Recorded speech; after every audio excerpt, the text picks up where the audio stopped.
someone out there is staring into their mirror, and not because they really like what they are saying, but because they are trying to figure out what's wrong with them, because they have been called too dark, too skinny, too big.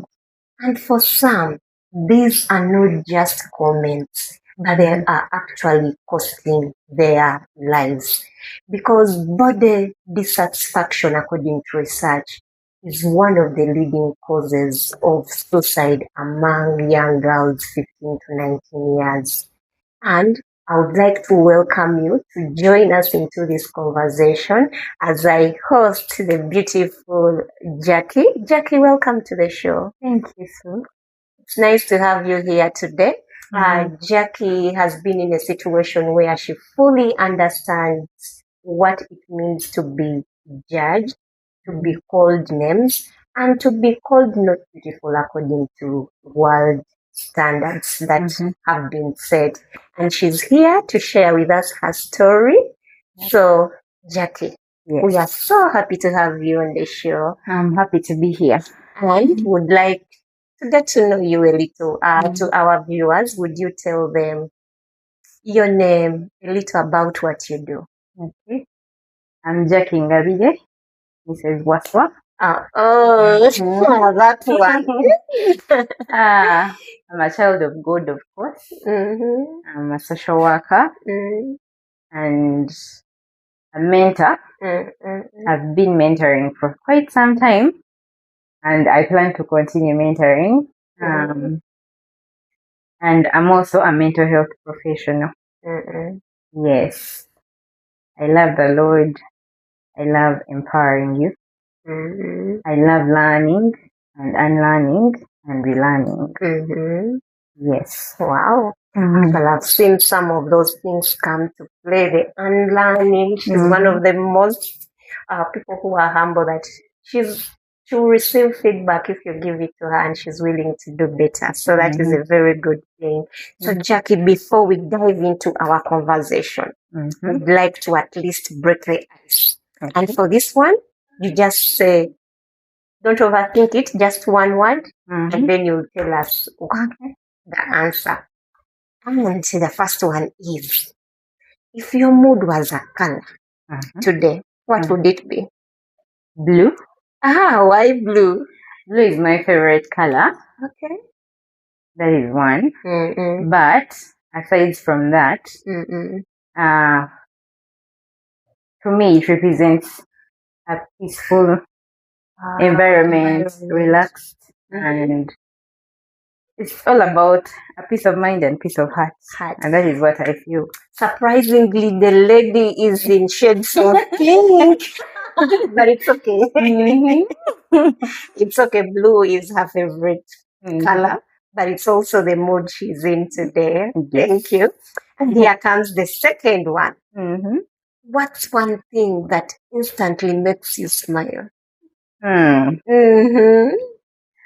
So there are times I'm thinking of happy memories, happy moments that I've had, and I find myself smiling and at times laughing out loud. I think for me, sometimes I don't smile, I'll just laugh it out. I'm like, Susan, okay, interesting. Then one word your friends would use to describe you. I think jolly. Jolly? I think you can see the smile. Okay. Then one thing people misunderstand about you. Okay. I think most people think I, in most cases, have everything figured out. But deep down, they don't know.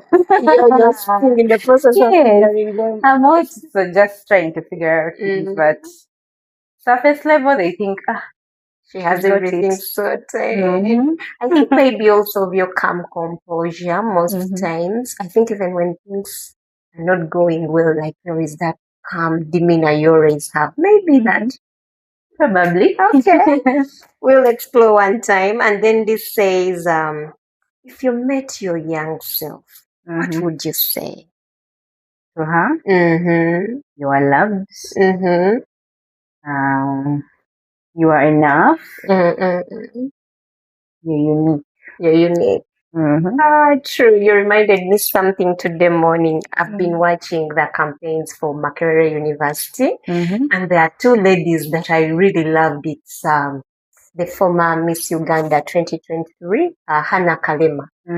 And I was like, ooh, there's this side of her besides her being just a model. And I was telling this, I was like, this. I was asking myself, why didn't I also take on such things? Leadership. But I was like, can I do it? Can I do it? Like, you see that doubt. So as you are saying, I think I would tell my young self, it's okay. If you feel like doing something, go for it. Go for it. Yeah. So the last one, that was actually our last question about meeting your young self. So just to go back to our bigger conversation today, body dissatisfaction is one of the struggles so many people have. Sometimes we may think it's only young girls that are having it, but I've come to notice that even among the adults, people still struggle with how they look. There is also a lot of body shaming on the internet, but also with the way we use our words. You're too big. Again, those eyes. And I'm like, the eyes are beautiful, but someone can just come and say, see the big eyes, and someone will start to question that, okay, am I really enough? And also the media has done us injustice. Like, it has portrayed this lady who has the girls used to call it a wasp waist, a certain body shape, and we are like, if you have no curves, you're not beautiful. So I would like us to explore, according to your own understanding, or just to take you back a little, would you take us to that time where you first felt like people were judging you for your body appearance? Oh, yeah. So, I've been chubby from way back. Not like as a child. From even like, I even have those photos from my kindergarten time, and I'd look at them and be like, wow, I was really healthy. So, I remember those times when I would come back from school and I'm passing by my neighbor's house. Yes. And then the kids, our neighbor's kids would come out and say, Kato yaze. Kato what am I feeling? Like, words like that. Oh, namudigu, like, I know. And then I would go home running and crying, Mommy, they abused me, this and this. They called me this and this. And then, of course, she would come at me and be like, don't mind them. They are malnourished. That is why. Yeah. But then, I think I grew a tougher skin. So every time they would say such things, like it was a daily thing. Until I started also, like, throwing backwards, like, you're malnourished. So you have a problem with me who is healthy. Okay. So, and that brought problems, of course. Some fighting, even some eating at times. Yes. So, but I think the point at which I felt like now there is nowhere to run to anymore is the time I noticed my mom had started talking about like body shaming me. Like I would do certain things and then it's like she would be like, Netana boy. Gaba waddugala. Nomutima gwe gwaddugala. I'm like, what? Yeah. So I have a dark heart. What is the color of other people's heart? So it didn't end at that. She would tell me, like casually, it would be just casual, like, like she would comment about how big my nose is, compare it with my dad's, Meanwhile, she has a pointed one. Oh, I know. So I started growing up thinking, okay, the ones who have a sharp nose are the ones that are beautiful. Then the comments continued when they gave birth to the third born, a girl, of course. She had this coily hair, the curly one that has big curls. I think she was the only one who was plaited during our childhood. And I remember telling my mom, let me also have my hair plaited. So I was like, oh, you're like, it's poor quality hair. Why would we be plaiting like, firstly, who is going to plait that hard hair that coils by itself? So I started noticing, okay, so this one is the beautiful hair, mine is not.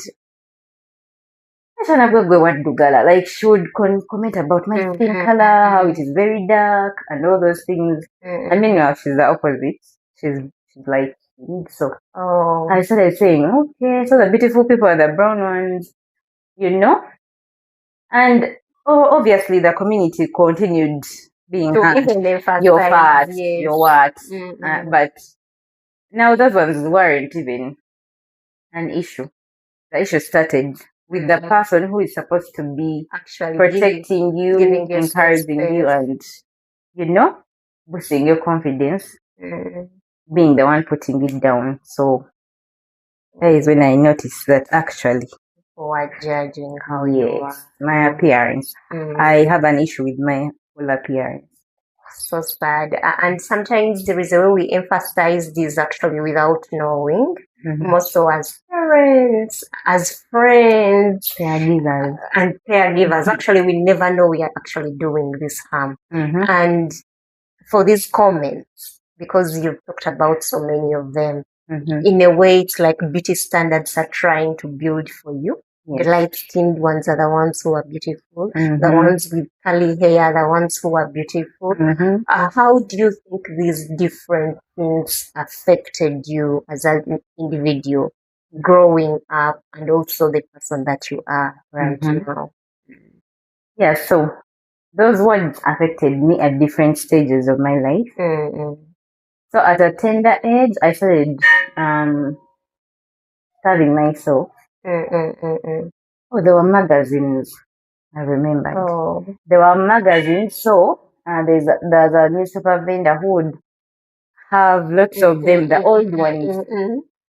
So we'd go to him, and he gives us those raw magazines. Come and cut out the models. And pin them in a book on a wall, and you keep referring to them and be like, someday I'll be as good as this.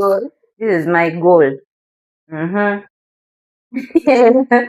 So and then I started starving myself so that I don't grow fat, because I noticed it was a problem. Like, everyone would comment about, fat stomach, like those things. I'm like, I'm taking up space. Let me see. I was getting solutions to the weight. So I starved myself. And I remember at 11 years is when they checked, because every night I would wake up crying, Mommy, I feel like my stomach, as if they are cutting inside my stomach. It was severe ulcers. They had really grown to a stage where they were severe. And I started medication, but I still have them. But it's not as severe as it was. But you can imagine the length I had gone to just to transform my body to what society or even my mom wanted you to be. So it really affected me. I remember in my O level, I would only wear baggy things. Very baggy skirt, very baggy pants, very baggy t-shirts. So that everything is in there. Covered. But the worst part was, I would isolate myself, stay indoors all the time. And my mom would be like, oh, manana mulungi. Manana zunga buli wamu. But I was like, zunge bichi. Like, Yeah. If I would even just hear someone commenting about my body, I would even want to run. So I preferred to stay indoors where there are no comments coming in. Yeah. I remember even starting intense workout, like I would go running, jogging very early in the morning. Very early when it is still like a bit dark. One day someone threw a comment. That was the last time You went I told myself, mulaba kino mugenda ne mulya nnyo ne mumala ne mukola ki. Then when you grow fat, you want to reduce by running. So insensitive. Like, let me stay indoors. So there are very many things that were affected. Like I was affected in all areas of my life because at a point where and I remember even my mom telling me at some point, hey, when do you, now she was getting concerned, when do you ever go out and associate with others? I'm like, associate with others? Like it was very foreign for me. I started fearing people, like, I need to stay in to keep my peace. Yes. So I was creating my safe haven because I was not confident about myself. Wow. Sometimes we are so insensitive with our words. And I keep telling people, sometimes we keep saying, so-and-so said something rude to me. And I keep asking myself, but do we also check ourselves to see the words that we are also telling other people? Because you may be here complaining, yet actually you're doing the same thing to someone. So whoever is there, this is a call. Let's make sure that whatever we are saying to other people, if someone else said the same thing to you, how would you feel? I think for me, that is the yardstick that I personally use to check what I'm saying. Is it right for this person? How will it affect them? And I see that this was pushing you to the extremes. When did you reach it? That breaking point and you're like, oh, did you ever reach that breaking point where you felt everything is too much? Yes, it did happen. And this was at school. Again. It was at school. So what happened was there's a group of girls. No, we weren't actually making cliques, those groups from school, but it was people who are obsessed by their appearance. A group of ladies. There were about 4. And so they were like, guys, who wants to make a worship? West. Oh, I was like, who would they jump in such an opportunity? Yes. So here it is. And here was the opportunity. So there is this lady who came up with the idea. So whoever wants to join can come. Today after prep, we're going to meet here and we're going to discuss how that happened. Okay. I'm like, why don't I join? After prep, we join. I don't know what I was even thinking. Well, we're going to do what? So there I was. She said, I've never tried this and it really worked for me, only that I stopped doing it and now my waist went back. So we're like, very eager to hear. What is the trick? So she tells us, you wet a towel, tie it around your waist so tightly. We will be doing it in turns for each other. And then you sleep like that. Then in the morning, you can remove it and do that the following night and the following. I'm like, okay. So I'm like, towel. So what do you use in the morning? You want to, the worship West or what? I'm like, you guys can go ahead. Let me think about it. So 3 of them did it. Okay. And they took turns, tied each other. So they wring out the water and then tighten it around the waist. In the morning, one of the girls had fainted. Oh. And were told there was no circulation. Saturation. Like this part had turned purple. The dream. I was like, what? Now, what if it had happened to me? Literally. What would have happened? Like, am I going to such extremes? Really? Am I so desperate for a body that I do not have? So that was, for me, that was the breaking point. Like, that would even be like, it's not just me. We are all, there are many other people there who want a body that, just imagine I had done this and this had happened to me. I couldn't just imagine that. So I told myself, I don't know what I'm going to do about my body, but I'm not going to tamper with it in any way. I made up my mind. After that incident, I was like, I'm not doing this I'm anymore. not doing this. I'm not tampering with my body. Let me just be this way. Yeah. Wow. So did you ever from that point ever try again to do some of the things, let's say you told us you starving yourself, because some of the things body shaming does. People have eating disorders, some people get anxiety. For some people it's the self-esteem. They don't feel beautiful enough, so their confidence is a little down. Even if they are called upon to speak, they don't want to stand if everyone else is seated. So did you ever continue on the journey, or that was the point where you're like... So before the towel incident, there's one other one. Either one of the girls said. Meanwhile, for her, she was small, like slender, and I would watch her routine. She would take lots of chili, like very early in the morning. She would get those small chilies and drink them and chew garlic. So she said, why do you think I look this way? Monage, we are like, we also want to try. Yeah. You can imagine. We took chili. Isn't it me with this history of ulcers? I had to go back home.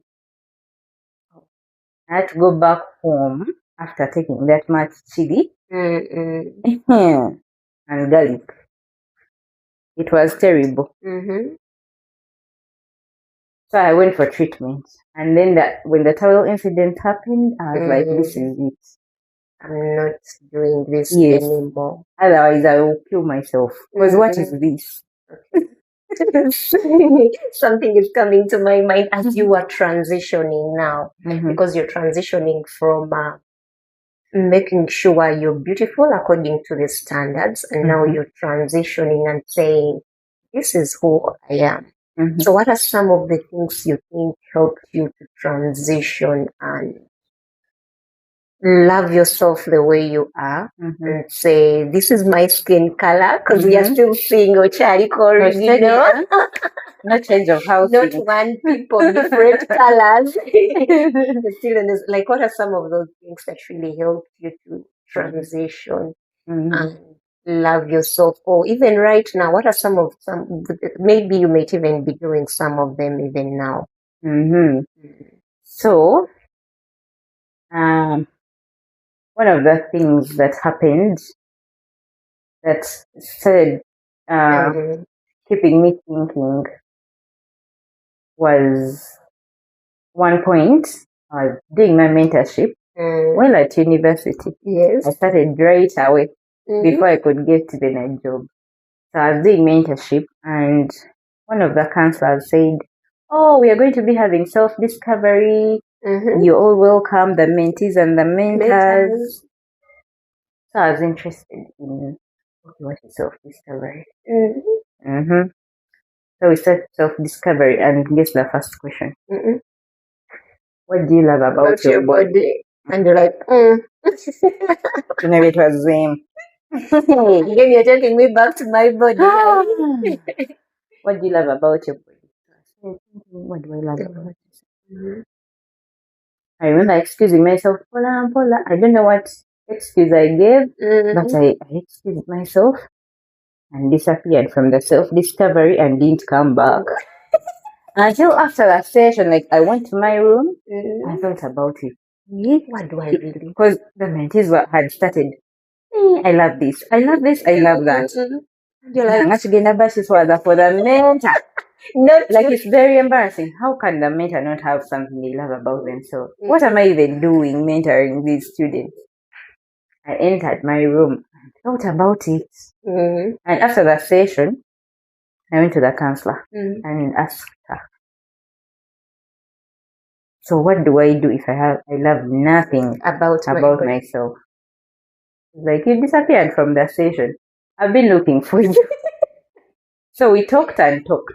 And then, because people would say things they like about myself, my body, and I would just brush them off because are they really saying the right thing? Are they flattering? If the person who gave birth to me doesn't see this, how about you? True. So she started pointing out some of the things. So another session grew out of that. One where you talk about something you love about someone else's body. And the mentees were praising. We love this, we love that. Like, we went around noticing everyone and telling them what is beautiful about their body. That was a turning point for me. I started looking at things that I love about myself. And I told myself, okay, I'm going to enhance them. I started smiling some more because they told me, hey, you have a cute dental. You even have a dimple. And you're like, oh. You know, I hadn't noticed I had a dimple until that time. At campus. And I'm not telling you. You even have a dimple. Like, I even have a dimple. By the way, it is one. I see it, yeah. So, yeah, I started noticing good things about myself. And said, I'm going to stick with these ones. Wow. Amazing. Thanks to that counselor who really brought that exercise. I think we need more of those. Yes. Yeah. So from you as a child growing up in such a situation, so many comments being thrown out to you, what's your definition of beauty right now? My personal definition of beauty is comfortable, being uniquely you. That is my definition of beauty. Yes. And one thing that I stick really on to is knowing that I am a masterpiece. Like, God took his time to create. I don't know where people get this thing of Simanyanga, no. You are a masterpiece. And that is what Ephesians 2:10 says. Yeah, God's masterpiece. Yeah. He took his time to craft us. To craft you. And Psalms talks about he knits you together. Knitting takes time. Yeah. A lot of time. Needs time, details, everything to come out the way you actually want it. Yeah. That is a definition of beauty for me. I don't need to look like someone else. Exactly. I don't need to look very artificial. It's just someone will be like, I want to also be like that. Be like that. Everything about them is very artificial. To me, beauty is just knowing that I'm a masterpiece. That God crafted with time, with lots of love, and delicately. Yes. That's amazing. Jackie, yes. I know we have so many people watching, and I know you've been through that journey where you're called names. And you're on this other side. I like how you take care of yourself, your smile. By the way, she has very cute small fingers and toes. That is another thing I'm very confident about. So I really love that. What's one word you would tell someone out there who is struggling with body image they feel they are not beautiful or they've gained weight.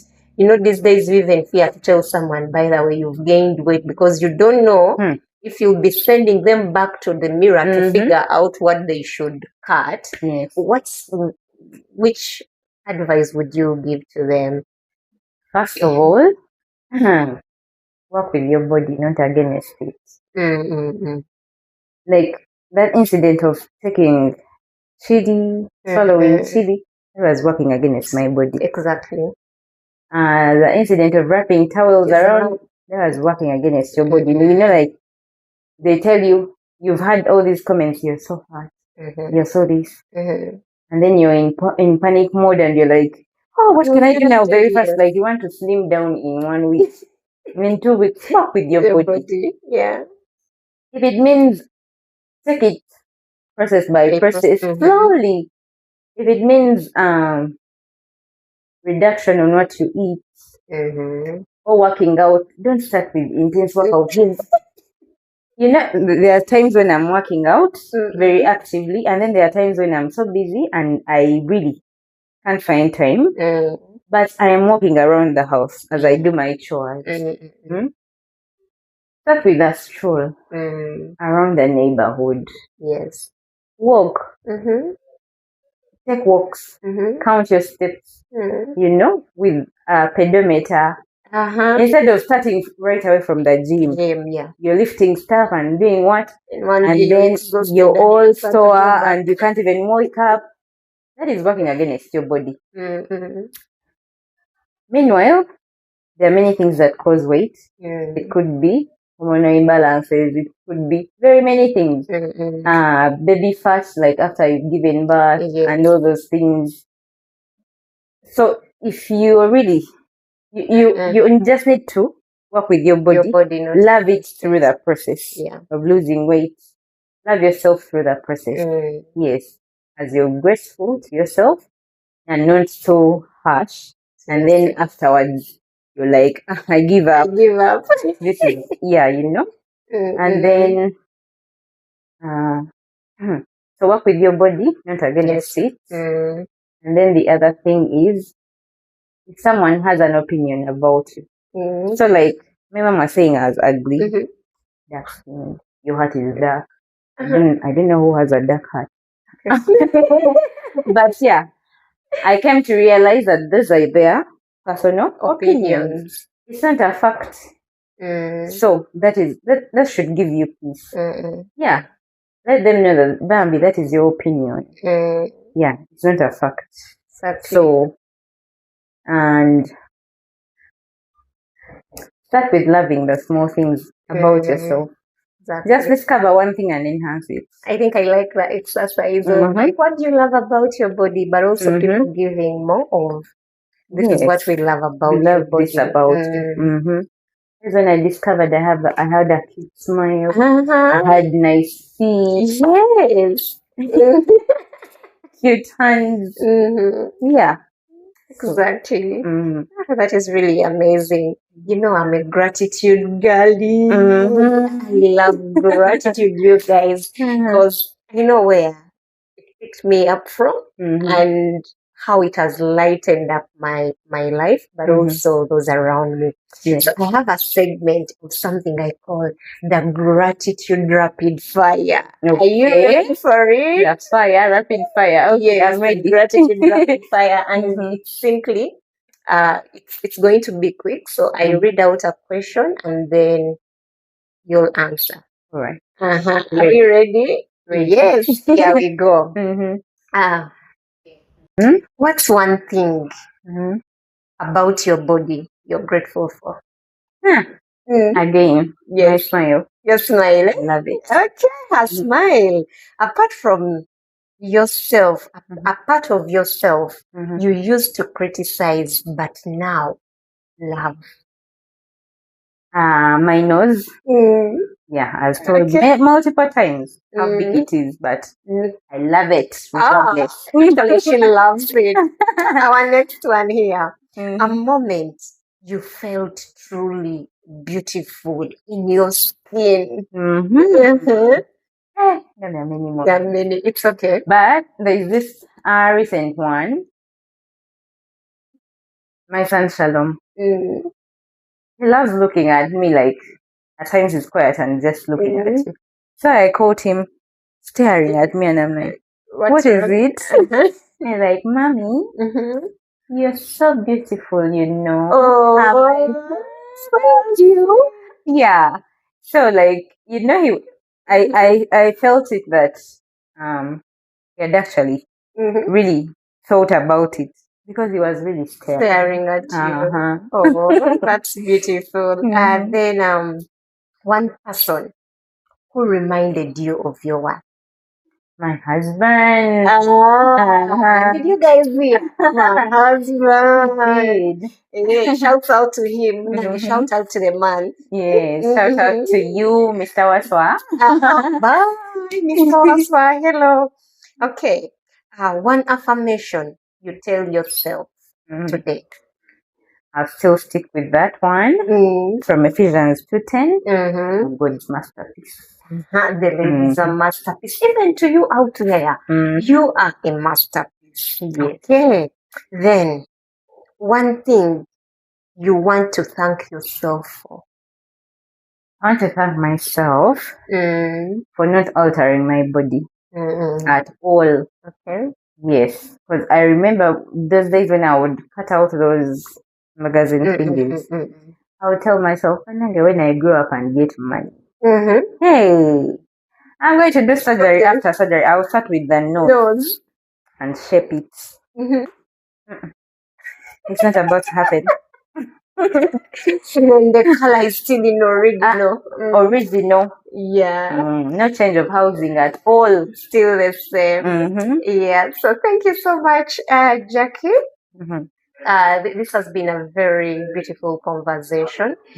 I know we added some light to it, but we fully understand the gravity of these things. Yes. They are costing people lives. People are dying, all in the name of trying to be beautiful. And yet we are beautiful the way we are. And I love how you say that we should work with our bodies, not against our bodies. So thank you so much for making time for us to have this conversation.